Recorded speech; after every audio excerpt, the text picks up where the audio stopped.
It's a total meltdown over in the Star Trek novelverse, my friends. David Mack, I've covered before a couple of times because this guy is one of the most unhinged people out there. He's just a complete disaster for the Star Trek brand. I don't know what his deal is or why he keeps doing this, but here he goes. Now, he went a little mask off, and as you can see from my headline over on my Fandom Pulse website, he actually accuses the left of racism and misogyny, and that's the truth. These leftists are really some of the worst people out there. I'm glad he's telling on himself and others. This is what they're about. They are race baiters. They're just angry about race and gender all the time. That's all they think about. And that ideology is evil. It really is. So thank you, David Mack, for your service in this. We have this, and we've also got a lot of other salt in science fiction and fantasy that I wrote up in my Fandom Pulse yesterday. The most entertaining meltdowns of science fiction publishing, from John Scalzi to Patrick S. Tomlinson. And this is where we're doing our journalism now. So I'm writing the stories, and of course, John F. Trent is joining us, the former editor of Bounding Into Comics, who does all the work that YouTubers have been doing. So come subscribe over here. It's in the description below. It's a great spot. Where you're going to get the real hard-hitting pop culture entertainment news that doesn't bow to corporate. We're on here because Google tends to mess with things, guys. We both have started our own websites in the last year or so. John was with That Park Place, and I, of course, did Fandom Pulse. And what we saw was Google actually was throttling us on their Discover. It happened with me with Sweet Baby Inc. Our site was taking off like crazy. And then what happened was Google just would not serve impressions anymore. We would not get seen at all. So clearly they were trying to influence us. So Substack's a great free speech platform, and it's been growing tremendously. We're on pace for doing 100,000 plus views this month already. And John Trent on Monday is starting full time, and will be up to 5-8 articles a day, which is going to be crazy. We are going to be the source that everybody's going to be using on YouTube very, very soon. So get on here, subscribe. It'll be you can subscribe for free, and of course, if you want to support our journalism, which we don't have advertisement because of that, $5 a month is it, and it's a great way to support us, and we're doing this full time for you. So thank you very much for being there. Tell your favorite YouTubers as well, because it's very important that they see our site. All right. I'm also a science fiction writer, and it's sorry to keep shilling for so long, but if you like Star Trek, this is a great alternative. It is a 3-book trilogy right now. I'm actually writing a space exploration themed trilogy that's spinning out of this, and this is going to be a great one for you, especially for Deep Space Nine lovers. I think this has a great plot. You'll enjoy it. It's in the description below as well if you want to start your read this weekend, ebook, print, and audio. All right.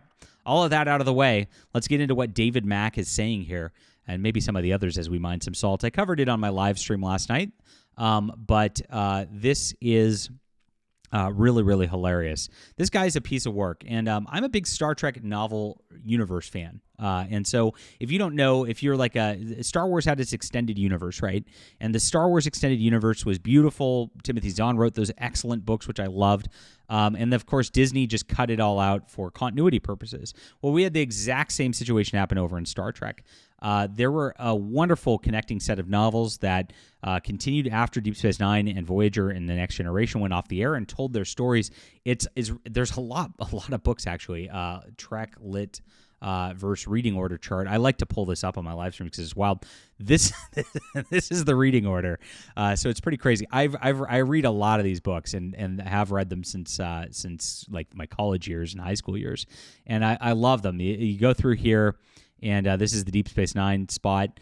Peter David did a lot of New Frontier stuff, and it's just like these are fun. David Mack did a lot of these Vanguard ones, which is a side series, and he's actually an all right writer. I enjoyed some of his stuff. He did some of the Deep Space Nine crossovers as well, starting with Warpath right here. And Crazy Universe. Now, they cut this as well. In 2021, they decided we're going to end this for good. And they did a 3-book trilogy to end the universe so that they could focus on doing, Picard and Strange New Worlds and Discovery crap, which, nobody really wants. This guy is still writing over there. He most recently did a Picard novel. And the last time I covered him was him going off the rails when this book came out, because he wanted to virtue signal rather than actually sell the book on merit for being a good story. So this is a good story. It's fun. It's about a spy thriller in space. You see how you can pitch a book No, not David Mack. He had to go, just to make sure there's no misunderstanding and no one can say I didn't warn them. My upcoming novel is pro-queer, pro-trans, a bit profane, okay, more than a bit, 100% organic artisanal prose, no AI, available for pre-order. So I don't know anything about this book except for the fact that it's crazy identity politics, and then he virtue signaled about AI. Just get that in there because I guess he's afraid that AI can write better than him. A lot of these leftoids like to panic. I'm not worried about AI because I'm just better as a writer than AI, and since AI is a better writer than David Mack, I guess, so am I. Good stuff. Thank you, brother, for warning us not to read this book. So he also went crazy back in the COVID years because of a convention actually invited him to his first guest of honor appearance. And he of course, canceled the convention, said, I bowed out because the state law makes proof of vax requirements illegal. Yes, he wanted everybody to have to show their vaccine card to attend the con. And of course, we now know that that's really stupid. He has not apologized or anything like that. He posted on a blog saying, it's with deep regret I've canceled my appearance as author guest of honor for this year's Mid-South Con because of the impossibility of verifying vaccination negative test results of attendees, staff, guests, and volunteers as a condition of attendance. This would have been my very first time as an author guest of honor at any con, and it's an invitation meant a great deal to me. However, protecting my health and that of my family against unnecessary risks during a pandemic, especially in the face of an extremely contagious COVID variant such as Omicron, must take higher priority. So I don't know if he ever apologized. I didn't see anything on the blog about him apologizing because it was total nonsense to have to do this. But oh well. That's that. He did attack me on his blog because I reported on it, though, of course. But now he's ranting about Trump because that is the weekend deal. He's all flipped out, panicked, of course. He is. We can go to his David Mack profile here on Blue Sky because, of course, you gotta hide on your echo chamber on Blue Sky, and any guy who says to any woman, "Your body, my choice," deserves an immediate non-surgical penisectomy. Wow. So I guess he's still pushing that trans agenda, trying to remove people's penises. You can start with yourself, David Mack, because you really went mask off in your comments about Trump here. As you can see, this is what he said on that level. He said, the majority of white Americans are so, and by the way, he's white, are addicted to white supremacy. Always have been. They used to be ashamed of it. Then TFG, the brilliant writer made an acronym. It stands for that effing guy. Made them all proud to be evil. That's a hard drug for some white people to give up.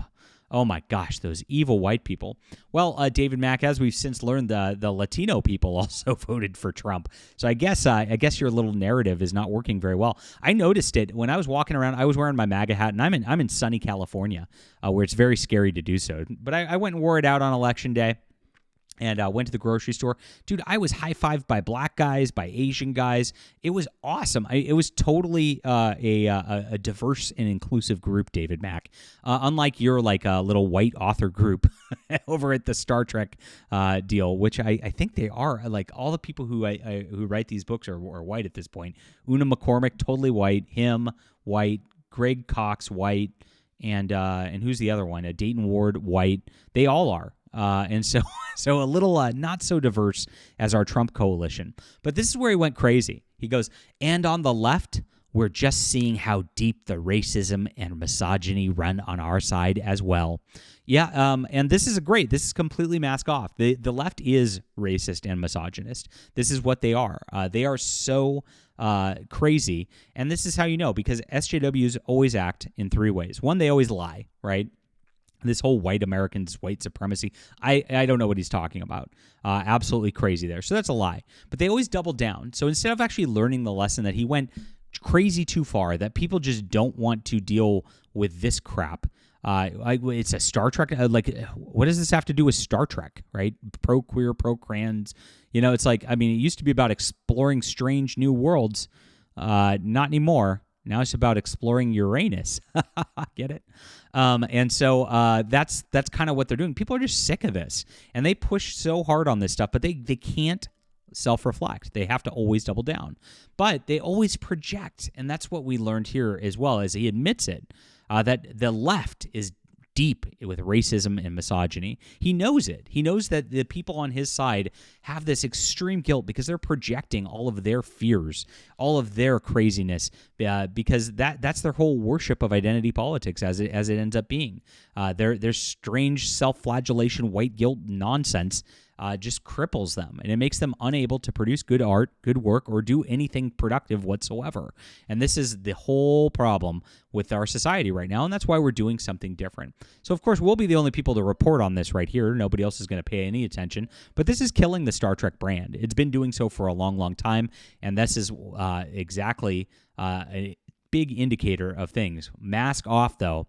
It is the left that is the problem. Now, you can go to my other article and read about the other meltdowns in science fiction writing. Hilarious stuff if you didn't watch the live stream last night, because we're running out of time today.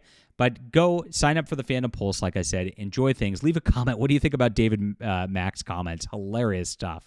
And also grab my great books, guys. If you like what Star Trek used to be, when it was about like looking out into the future, something bright, a different future for humanity, this is it. It's beautiful here. It starts out with a war with the Oricians, and that wraps up in Book 3. You'll find out how. And we're going to launch a great space exploration ship series out of this. I'm about midway through Book 2 right now, and I've never had so much fun writing in my life. I can write Star Trek way better than these people. And so our version of this is going to be a lot of fun. It's got a great twist to it, too. So check it out. Get started today. Read our books in the description below. Thank you guys for being here. We'll be back soon.